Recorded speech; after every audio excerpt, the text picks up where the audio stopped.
We went to a funeral in a Buddhist temple. The village chief had been killed that morning. Praying for murder victims is becoming a familiar ritual in southern Thailand. All Buddhists are potential targets. In the last 5 months, there have been 6 shootings just in this village, 4 of them fatal, and the violence isn't restricted to this area. All across the south, hundreds of people have been killed in the last 12 months. The government blames Islamic separatists and has declared martial law in the south. Trouble is, they're not sure who they're fighting.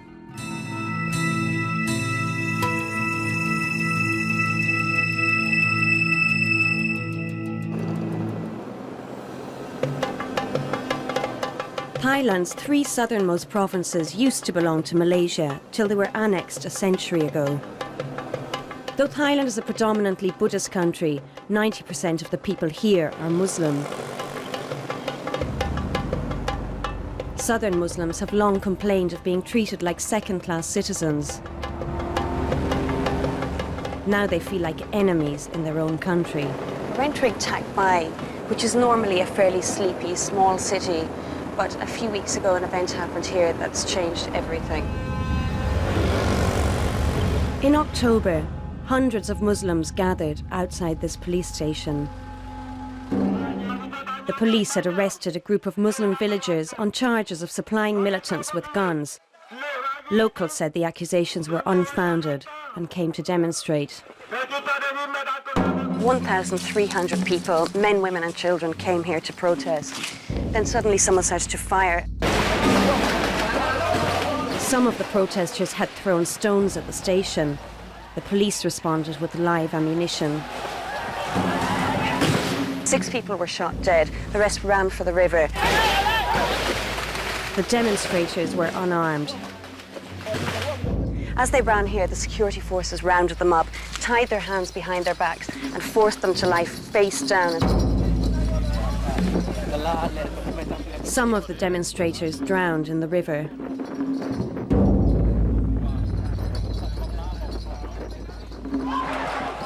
Others had their necks broken from beatings.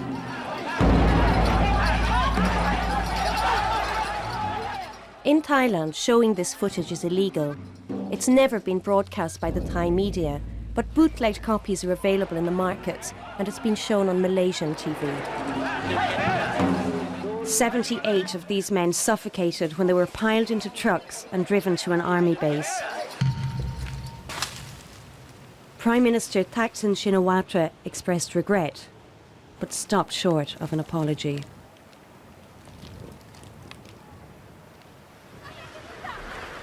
Mino was at the market that morning. When she went to see what the demo was about, things turned ugly.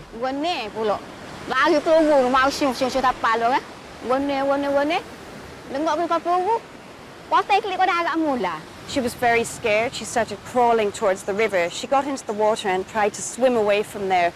And then she could feel something over her head. She looked up and she felt a bullet going through her hair. So she came back onto the shore and hid behind a rock.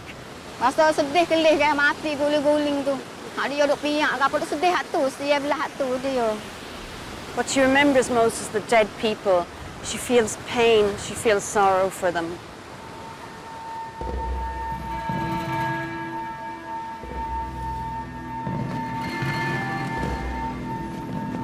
The 7 people whose arrest sparked off the whole Tak Pai incident came from this village, and 6 people from here were killed that day. The villagers don't like Prime Minister Thaksin's government.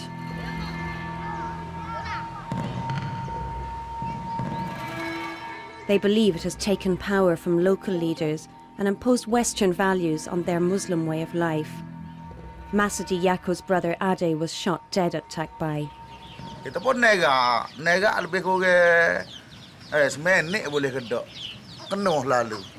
said he woke up in the morning, did the same thing as every day. Then his mother, who was in the house, said to him, "Don't you want to go to the protest?"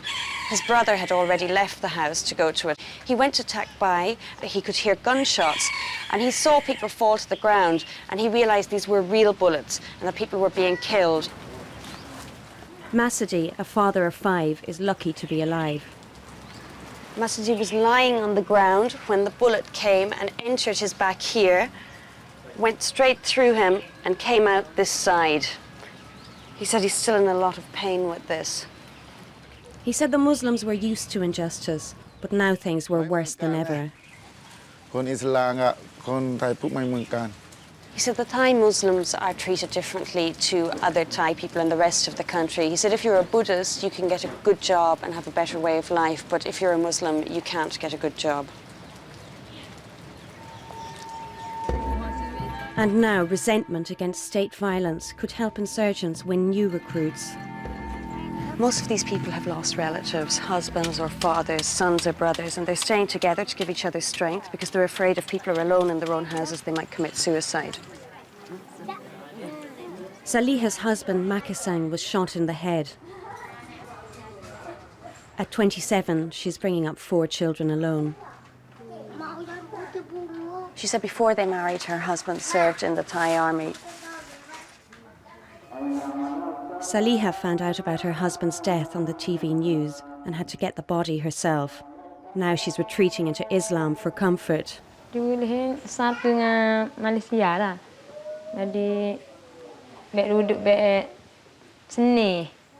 said she thinks the South should split from Thailand and come under Malaysian rule because if it belonged to Malaysia, it might be more peaceful.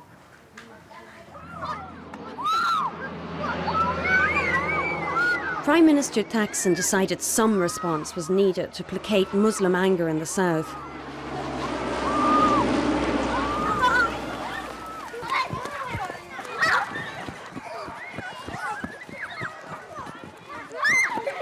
The kids are going nuts. 100 million paper cranes were folded by Thais from all over the country and airdropped on the south. A gesture of unity, peace. Lots. Messages. Lots of people seem to have sent messages. Ah, that's nice. This is one that came from a kindergarten school in the centre of the country, and a little girl wrote this message, and she said, "We hope the peace comes back. We care about your heart." Not everyone was impressed.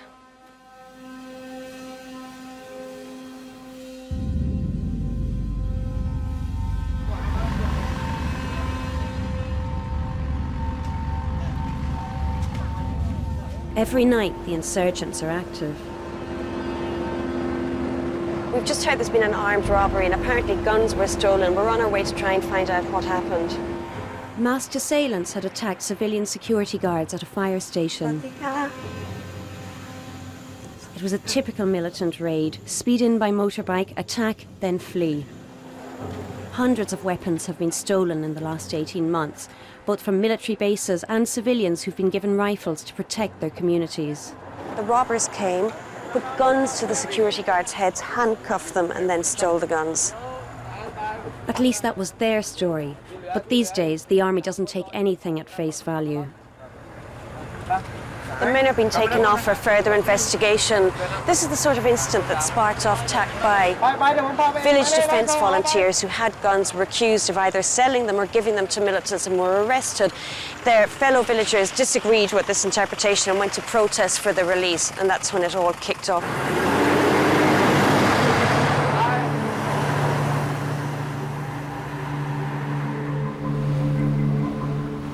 We travelled to Atimung, a Buddhist village in the Simmering district. In November, militants attacked the village deputy chief and beheaded him.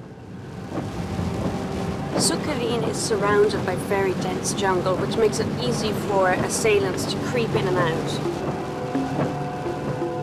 The residents have set up a defence force, and the army has provided them with guns and training.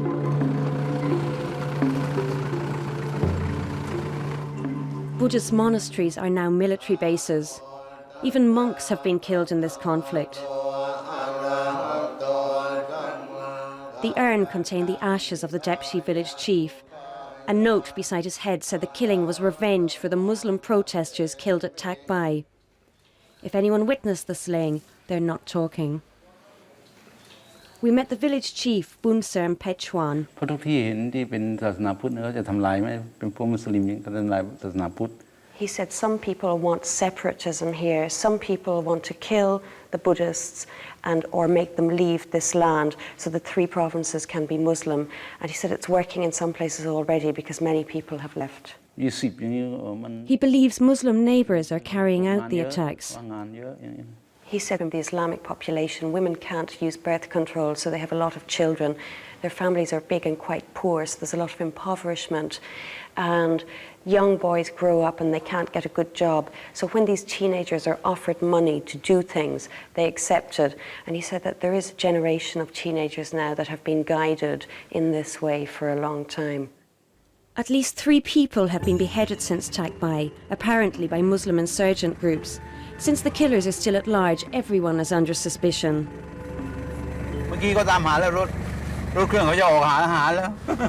He said when we came in through the army checkpoint, he was radioed and told that a strange vehicle was on the way, and they're in contact with each other by walkie-talkie. That's how paranoid everybody is here. The chief knows he could be next. He said the villagers need 24-hour security now, and people are even looking for permission to buy guns so they can protect themselves.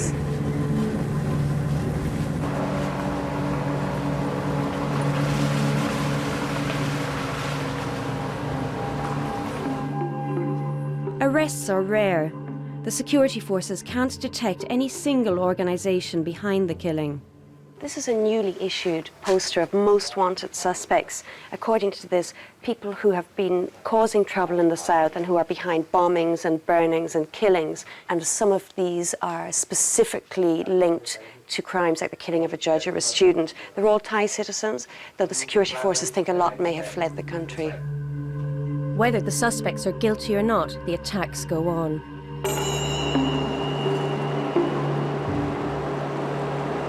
We've just heard that a village chief has been shot this morning. Apparently he was shot first and died half an hour later. Another assassination of a Buddhist official, a drive-by shooting. The village chief was shot over here. There's a trail of blood as he started to crash on his motorbike. He came as far as here and crashed into that area over there. As usual, the killers had escaped. This is where he died. There was a pool of blood, and it's tradition around here for relatives to burn the blood. That's why it's charred.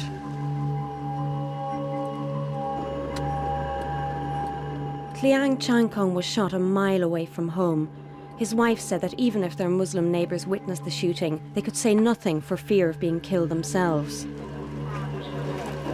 A few months earlier, the Buddhists in this village received leaflets warning them to get out.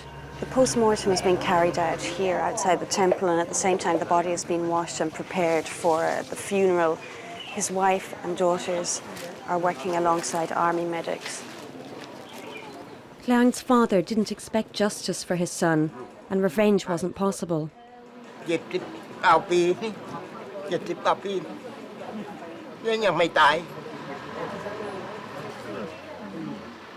He said if they wanted revenge, they wouldn't know where to look for it because they don't know who's doing this. He said he raised his son for 52 years for this. He said he has no tears now, they're dry. The Buddhists feel abandoned by the state.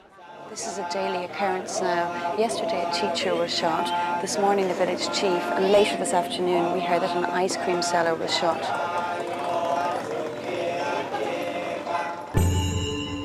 State schools that teach Buddhists and Muslims are targets. Dozens have been burnt in arson attacks. Half of this school was burnt to the ground. Dozens of teachers, Muslim and Buddhist, have been killed. Teachers and children travel under army escort. Bye. The 25,000-strong military presence has not stopped the violence. We've just heard that a bomb has exploded in Rangay, a place that's about half an hour from here. It's too dangerous now to drive there because it's too late at night. We don't know what it might be like on the roads. Again, the perpetrators got away.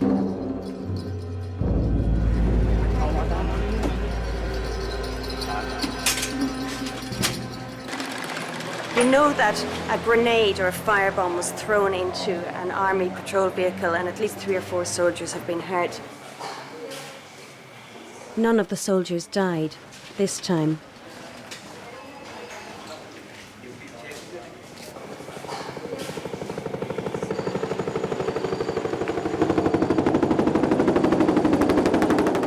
It was the 3rd such attack in this particular district in 2 days.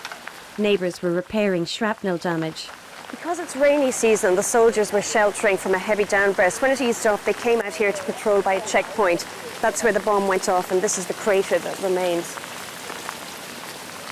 Packed with nails and ball bearings for maximum damage, the device was detonated by mobile phone. Off the record, security officials say the militants may be linked to Jemaah Islamiyah, the Indonesian group behind the Bali bombing. Round here, they're known as Asia's wing of Al-Qaeda, but there's no concrete evidence. A mosque in Crusade offered us a clue about Thailand's shadowy militants. This is the oldest mosque in the south. It's a place of pilgrimage, in fact. It's regarded locally as a little Mecca.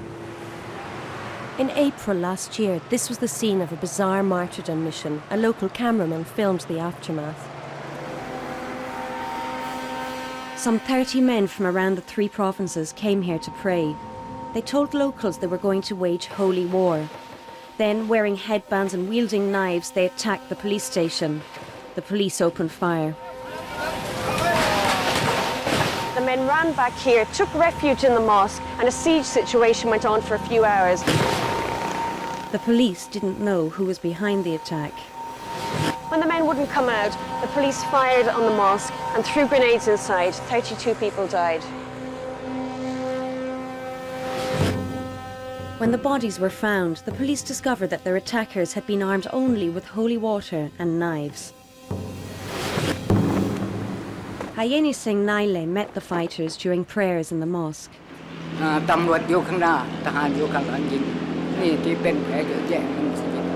He said he doesn't know why the men attacked the police station. They weren't from here. Nobody from here took part in their raid. He doesn't know if they had guns. He just saw them with knives. He said they came back in here again, and then the police surrounded the mosque and shot at it for hours, and there are still scars on the mosque of the battle. He said he didn't understand what the men had given their lives for. He said he cannot say if they were martyrs or not. That depends on themselves and their own beliefs and their reasons for the attack. But he said they chose to die in this mosque. This wasn't an isolated incident. That same day, in Suso village, an entire football team took part in a suicide mission. Their method was identical to Crusade. The footballers attacked this police station, wielding knives. They provoked the police, who then followed them down the road when the footballers took refuge in this restaurant. They ran in here, crouched down in these alcoves. The police opened fire, and you can still see the bullet marks here. In all, 109 men died that day. Martyrs' graveyards are commonplace in Kashmir or Pakistan. In Thailand, there's something completely new. All these men were buried as shaheeds, or martyrs.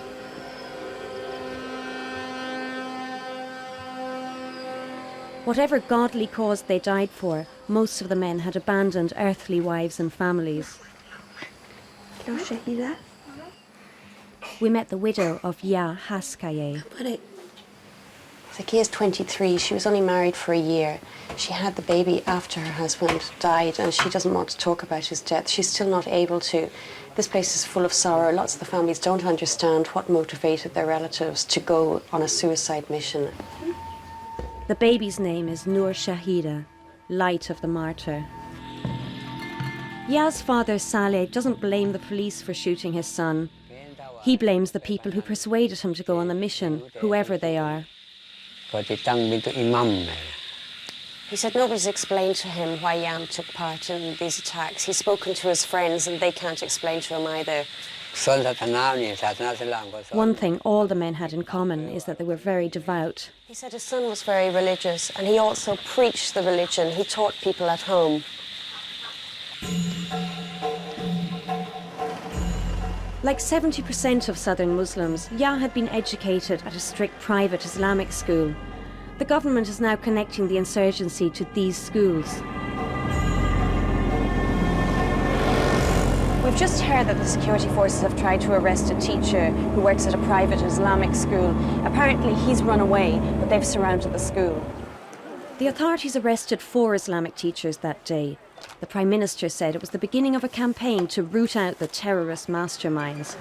The government believes that some teachers who studied in other Muslim countries are importing jihadi ideas. Have you found anything here yet? I'm not looking for. You're still looking for guns. So you think that these guns, if there are guns, may be connected to the violence? Yes.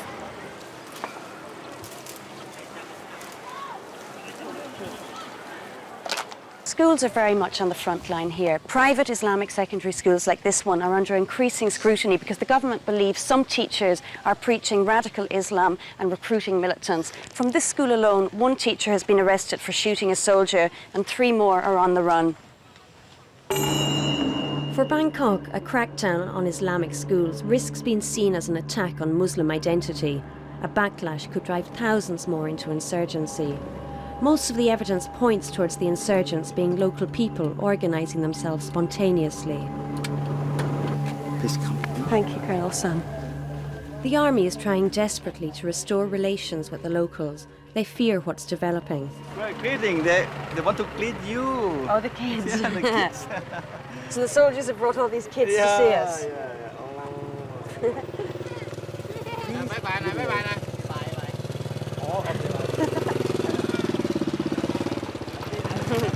This is a way for the army to win hearts and minds, to secure the trust of the people and to help them feel protected. And as well as that, they teach them self-defense and how to use weapons. I can say that it belongs to, is up to the law. Oh, it's legal to possess it. It's legal to possess it, yes. It's easy to win over little kids by giving them sweets, unless they believe you've killed their fathers. Colonel Sam expressed regret for the army's massacre and mishandling of demonstrators at Tak Bai. When do you think peace will be restored to the south? When? When? Very hard to predict, but I can say that it's better and better now.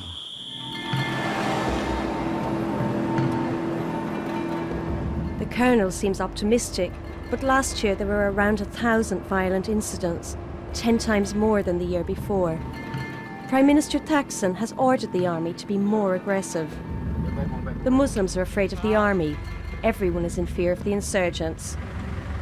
In this age of globalised terrorism, it is easy for the ghost warriors to manipulate the situation, whoever they are and wherever they come from.